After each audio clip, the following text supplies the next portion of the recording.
My girlfriend secretly told her friends she'd dump me if she found someone taller, so I ended it coldly. And let karma decide her fate. I'm Eric, 31 years old and standing at 6 feet 3 inches. You're probably wondering why I'm throwing in my height like it's a Tinder bio, but trust me, it'll make sense later. I've worked my way up in life. I built my own business from scratch, and now I'm making 6 figures and living in a house I own outright.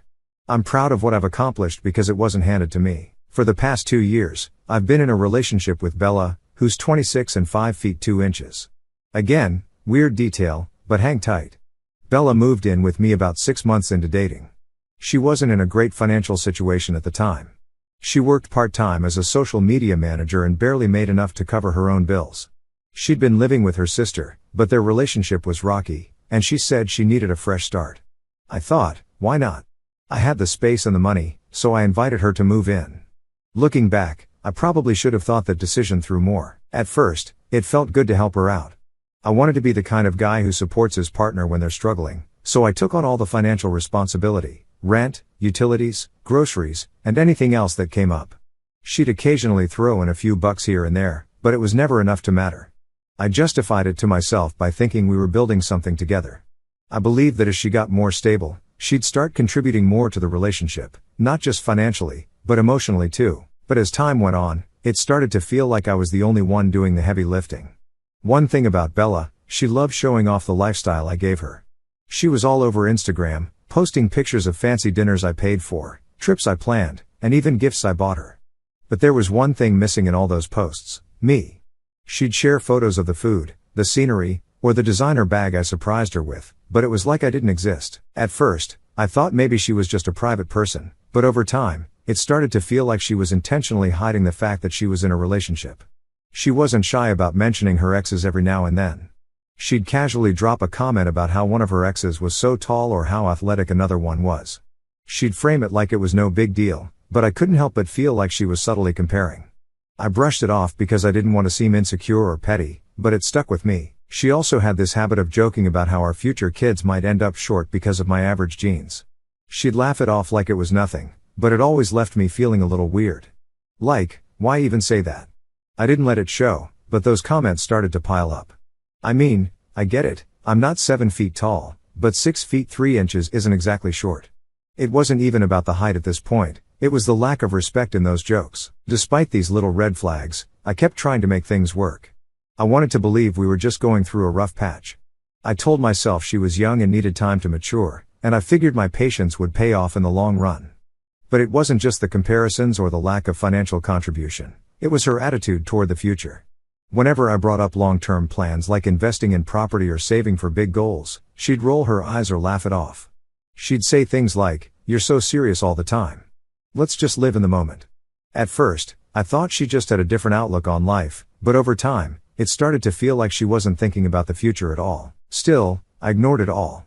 I kept telling myself she was young, she's 26, and would grow into being more responsible. Everyone deserves time to figure things out, right? I didn't want to be that guy who expected perfection or judged her for not being on my level financially. Meanwhile, I was putting in the work, not just in my career, but in the relationship too. I'd plan date nights, surprise her with thoughtful gifts, and even help her brainstorm ideas for her freelance work when she was stuck. And what did I get in return? Barely anything. I started noticing other little things too. Bella had a way of making everything about her. If I had a stressful day at work and needed to vent, she'd listen for about 2 minutes before steering the conversation back to whatever minor inconvenience she dealt with that day. It was like she didn't have the capacity to be there for me in the way I was there for her. Still, I kept making excuses for her. I told myself she wasn't used to being in a serious relationship or that she just needed time to adjust to living with someone. But deep down, I knew something wasn't right. What really started to get under my skin was how little effort she put into acknowledging me as her partner. We were living together. I was supporting her financially, and yet she acted like I was just some background character in her life. I'd see her friends comment on her posts like, "Wow, you're living the dream," and she'd never correct them or mention that I was the one making it all possible. I remember one specific instance that really bothered me. We were out at a nice restaurant, and I noticed her taking pictures of the food and the ambience. Later that night, I saw her post on Instagram with a caption like, "Treating myself to a much-needed night out." No mention of me. No tag. Nothing. It felt like she was trying to present this image of herself as this independent, thriving woman when in reality, she was leaning on me for everything. At this point, I was starting to see Bella for who she really was. She wasn't just immature or inexperienced, she was selfish.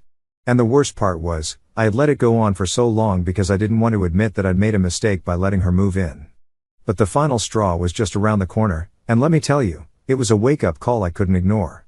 Stick around, Reddit, because things are about to get messy. It was a Tuesday evening, and I'd wrapped up work early.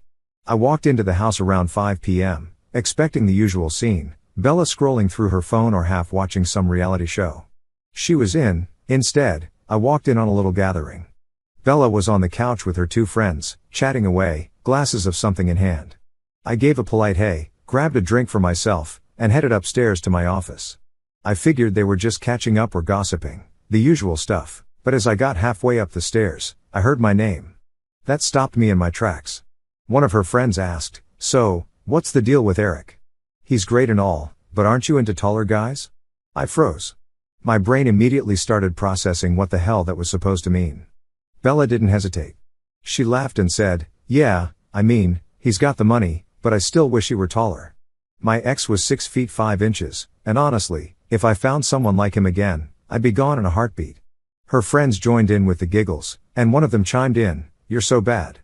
Bella just shrugged and said, "It's just the truth. If he was as tall as my ex, he'd be perfect." Perfect. That word hit me like a ton of bricks.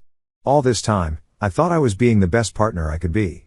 I worked my ass off to build a good life for us, covered every bill, and even tried to plan for our future.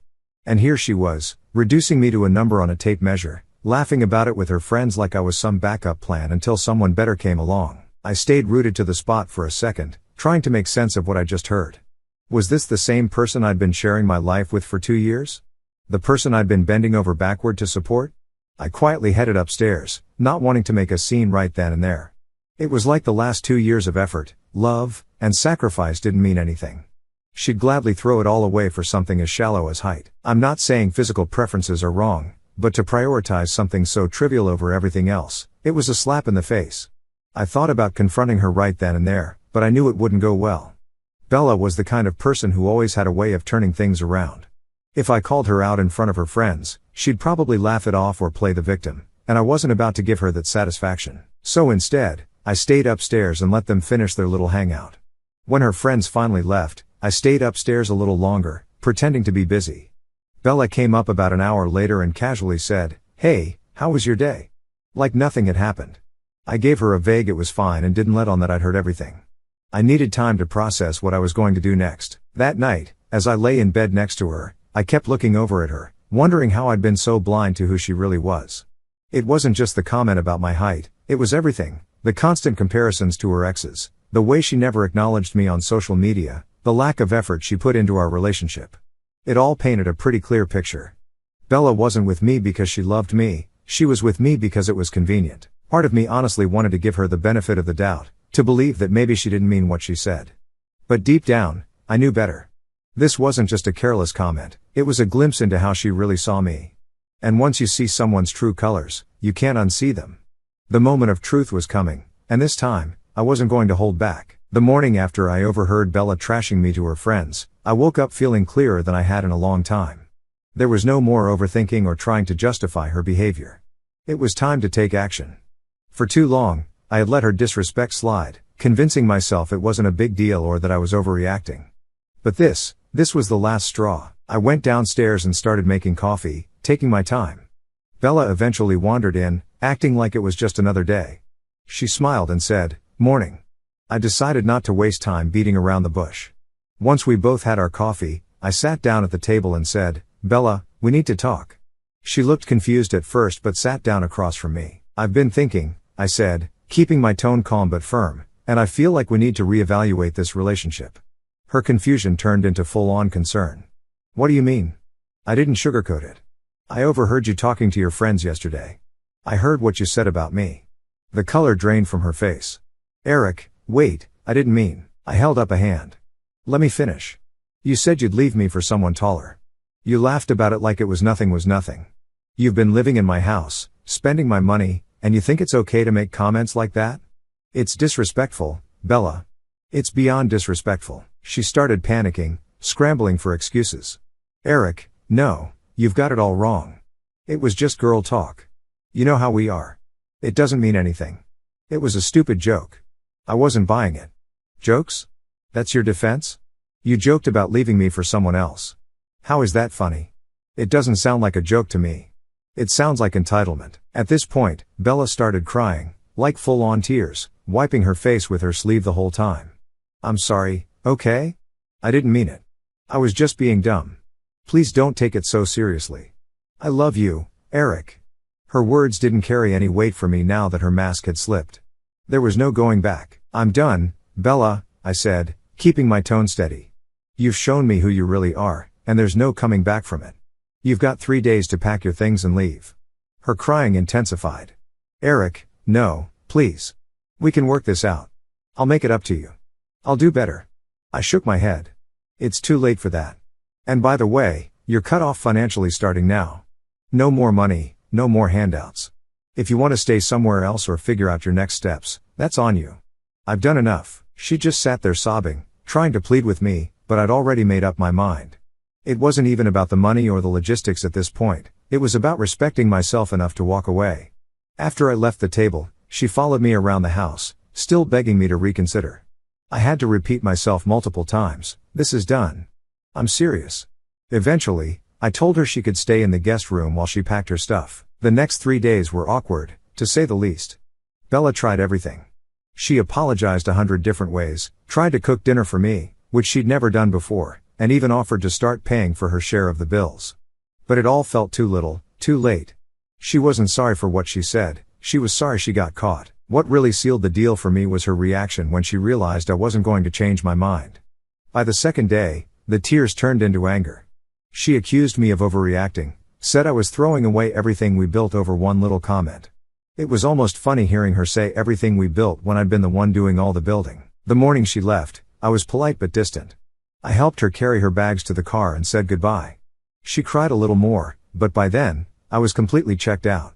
Watching her drive away felt like a weight lifting off my shoulders. That day, I took some time to reflect on everything that had happened. I realized how much of myself I'd given to someone who didn't appreciate it, and I promised myself I'd never let that happen again. In hindsight, this breakup wasn't just about the comment she made to her friends, it was about the bigger picture, the lack of respect, the entitlement, and the way she took advantage of my generosity without ever giving anything back. That comment was just the spark that set everything in motion. I spent the next few days cleaning up the house, getting rid of the little things she'd left behind, and reclaiming my space. It was like starting over, and honestly, it felt damn good. About a week after Bella moved out, I was finally starting to feel like myself again. My house was quieter, cleaner, and honestly more peaceful without her presence. Then I got a message from Ashley, one of Bella's friends. I wasn't expecting to hear from her, and at first, I wasn't sure if I even wanted to reply. But her message said, "Hey Eric, I know we don't talk much, but I feel like I need to tell you something about Bella. You deserve to know the truth." Out of curiosity, I agreed to meet her at a local coffee shop. When Ashley walked in, she looked a little nervous, like she wasn't sure how to start. After some small talk, she took a deep breath and said, "I feel bad about what happened between you and Bella.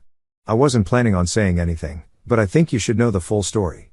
I nodded, trying to play it cool, but my mind was racing. Ashley continued, "Bella was seeing someone else while you two were together. His name's Liam. He's tall, I'll give him that, but honestly, he's kind of a loser, no job, no ambition, still living with his parents. She thought she could have the best of both worlds, your stability and his height, I guess." Hearing that, I didn't feel anger. I didn't feel betrayed. What I felt was relief, like this was the final puzzle piece that confirmed I'd made the right decision. Bella wasn't just disrespectful, she was dishonest, selfish, and honestly shallow as hell. Ashley told me Bella had been sneaking around with Liam for a few months. Apparently, they'd met through a mutual friend, and Bella would see him on the days she claimed to be working late or hanging out with the girls. Liam knew about me but didn't care. From what Ashley said, he thought it was funny that Bella was playing both sides. It was clear Bella had no real loyalty to anyone. She was using me for financial stability and Liam for whatever shallow thrill he provided. The whole situation was pathetic, but at the same time, it felt validating. I'd spent so long wondering if I was overreacting or being too harsh, but this confirmed that I wasn't the problem. She was. Ashley admitted she felt guilty for not saying anything sooner. "I thought Bella would eventually tell you, but when I saw how everything went down, I couldn't keep quiet anymore. You're a good guy, Eric, and you didn't deserve any of this. I thanked her for telling me and reassured her I wasn't mad at her. Honestly, Ashley didn't owe me anything, and the fact that she went out of her way to tell me the truth meant a lot. As we talked more, Ashley gave me even more insight into Bella's mindset. Apparently, Bella had been bragging to her friends about how she had options. She'd joke about how she had me to cover her bills and Liam to make her feel desired. Hearing that made me cringe. I couldn't believe I'd spent 2 years with someone so shallow and self-serving. When I got home that night, I felt an odd sense of closure. I thought back to all the times Bella had made me feel like I wasn't enough, her comments about my height, her dismissive attitude toward my future plans, her lack of effort in our relationship. Now I understood that it wasn't about me. Bella was the type of person who would never be satisfied because she was always looking for something better, even if it didn't exist. That night, I deleted every picture, message, and reminder of Bella from my phone. I blocked her number and unfollowed her on every platform. I wasn't angry, I just didn't want her to have any access to me or my life. The more I thought about it, the more I realized how much of a bullet I dodged. If I hadn't overheard that conversation with her friends, I might still be stuck in that one-sided relationship, pouring time and money into someone who didn't value me. The truth about Bella and Liam didn't make me feel bitter or jaded. If anything, it reinforced what I'd already learned. I deserve better. I deserve someone who values me for who I am, not just what I can provide. I'm grateful Ashley reached out to me. She didn't have to get involved, but her honesty gave me the final push I needed to move on completely. Bella and Liam? They can have each other. From what Ashley told me, Liam isn't exactly boyfriend material, so I doubt their fling will last. A couple of weeks after Ashley dropped the truth bomb about Bella's side hustle with Liam, she hit me up again. I wasn't expecting more updates, but when her name popped up on my phone, I figured it'd be worth hearing what she had to say. Hey, Ashley started, sounding a little hesitant. I thought you'd find this interesting. Bella has been trying to move in with Liam and his family since you kicked her out. I blinked at the message, half expecting it to end with some ridiculous story about how they were happily playing house. But then Ashley added, but it didn't go the way she planned. Ashley told me that after Bella moved out of my place, she must have thought Liam was going to step up and be her next safety net. She'd apparently asked him if she could move in with him, using her usual charm, if you can call it that. She tried the same sweet-talking sob story routine she'd used on me, about how hard things had been for her and how she needed someone to support her. But Liam, bless his heart, wasn't having it. Ashley said his response was blunt, "I'm not your sugar daddy." That line had me cracking up. For someone who'd been fine with Bella juggling 2 guys at once, Liam clearly had his limits, and apparently, freeloading wasn't on his list of acceptable behaviors. After that, Liam ghosted, just like that. Poof. No explanation, no follow-up. Classic. Bella had played herself out of 2 relationships in record time. She went from living rent-free in my house, where she had every comfort handed to her, to trying to hopscotch into Liam's place and failing miserably. Ashley told me that since then, Bella had been couch surfing. She didn't have many close friends willing to take her in, so she was bouncing around between acquaintances and her sister's place, who, from what I'd heard, wasn't thrilled to have her back. Bella had burned a lot of bridges with her self-centered behavior, and now it was all catching up to her. Hearing all this didn't make me feel smug or vindictive. Okay, maybe a little, but mostly, it just reinforced that I'd made the right decision. Bella was used to leeching off people who cared about her, and now that no one was willing to put up with her nonsense, she was floundering. Ashley even said Bella had been complaining about how unfair everything was. Unfair? Really? She had a good thing going with me, a stable life, a partner who cared about her, and a future she didn't have to worry about financially. But that wasn't enough for her. She wanted more, and now she had less than ever. What really stuck with me was what Ashley said next. Bella told me she regrets how things ended with you. She didn't realize how good she had it. It's funny how people only appreciate what they had after they lose it. But by then, I was so far removed from the situation that her regrets didn't faze me. I wasn't interested in being someone's backup plan, especially not hers. What struck me most about the whole situation was how quickly Bella's world had unraveled. She'd spent so much time focusing on what she thought she was missing, height, excitement, whatever, that she didn't see how good her life actually was. And now she was paying the price for her short-sightedness. I'll admit, part of me wanted to laugh at how poetic it all was. Bella had been so obsessed with finding someone better that she'd ended up with nothing. Meanwhile, I was thriving. Ashley and I wrapped up our conversation with her saying, "I don't think she's done trying to come back to you. Just a heads up." I wasn't surprised. Bella wasn't the type to admit defeat easily, especially when she was desperate. But hearing it from Ashley just solidified my resolve. There was no way I was going to let her back into my life. For the next few days, I kept thinking about how different things could have been if I'd let myself stay stuck in that relationship. Bella's downfall wasn't my problem, and it felt good to know I wasn't responsible for cleaning up her mess anymore. I've always believed that people show you who they really are when things get tough. Bella showed me, and Liam too, that she wasn't worth the effort. Now it was her turn to figure out her next move without me. I thought I'd seen the last of Bella after the whole Liam situation blew up in her face. I figured she'd stay far away from me. Life had been quiet, peaceful, even. I was back in my groove, focusing on work, reconnecting with friends, and just enjoying the freedom of not having someone sucking the life and money out of me. Then, on an otherwise normal Tuesday, she decided to turn my life into a spectacle one last time. It started like any other day at the office. I was catching up on emails and preparing for a meeting when my assistant knocked on my door. She looked uncomfortable, which immediately made me nervous. "Eric, there's, someone here asking for you. She says it's urgent." I frowned. "Who?" She hesitated. "Her name's Bella. Well, she's upset." The second I heard her name, my stomach sank. "You've got to be kidding me," I muttered under my breath. Against my better judgment, I got up and headed toward the lobby. And there she was, standing in the middle of the room with tears streaming down her face. She was a mess, hair all over the place, makeup smudged, and wearing the kind of casual clothes that made it clear she wasn't here for a professional chat. As if that wasn't bad enough, several of my coworkers were hovering nearby, pretending not to watch but obviously trying to figure out what the hell was going on. The whole scene was straight out of a bad movie. "Eric, please, I need to talk to you," Bella said, her voice cracking. I glanced around, trying to gauge how much damage control I'd need to do after this public meltdown.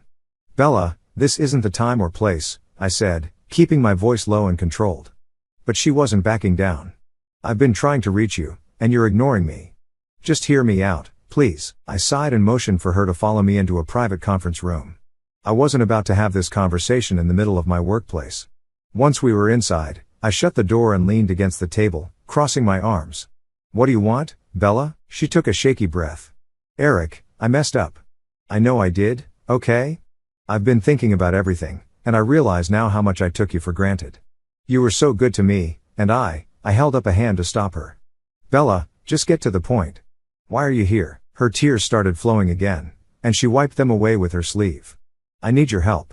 My sister wants me to move out because I couldn't afford to help with rent, and my job doesn't pay enough to get my own place. I can't go back to my parents' house, it's unbearable there. Eric, I have nowhere else to go." I just stared at her. This was her big plan? Show up at my office, make a scene, and expect me to swoop in and save her? "Bella," I said slowly, "this isn't my problem anymore. You made your choices, and now you have to deal with the consequences." Her face twisted into desperation. "Eric, please. I'll do whatever it takes to make this right. I'll get a better job. I'll help with the bills. Just give me one more chance. I can't live like this anymore."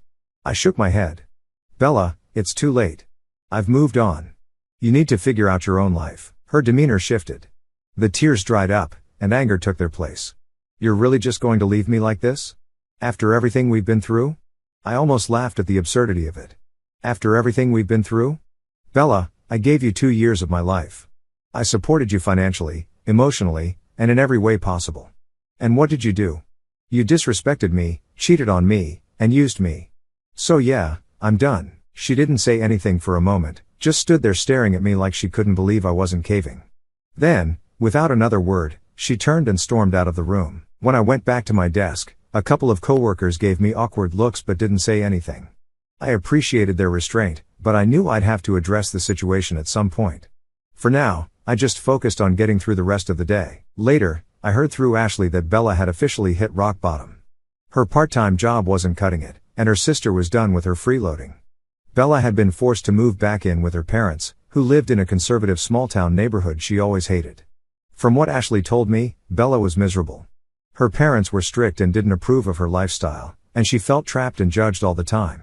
She'd gone from living rent-free in my house with every comfort handed to her to being stuck in her childhood bedroom with no freedom and no prospects. Honestly, I didn't feel bad for her. Bella had plenty of chances to turn things around, and she blew every single one of them. She was so focused on what she thought she was missing that she lost sight of what she had. And now she was paying the price. As for me, life has been great. I've put all the drama behind me and focused on building the kind of life I actually want, One that doesn't include toxic relationships or people who take me for granted. Bella is just a footnote in my story now, a lesson I won't forget but also won't dwell on. And that's the end of it, Reddit. Bella's officially out of my life, and I couldn't be happier. Thanks for sticking around for the ride. Sometimes life has a funny way of working itself out.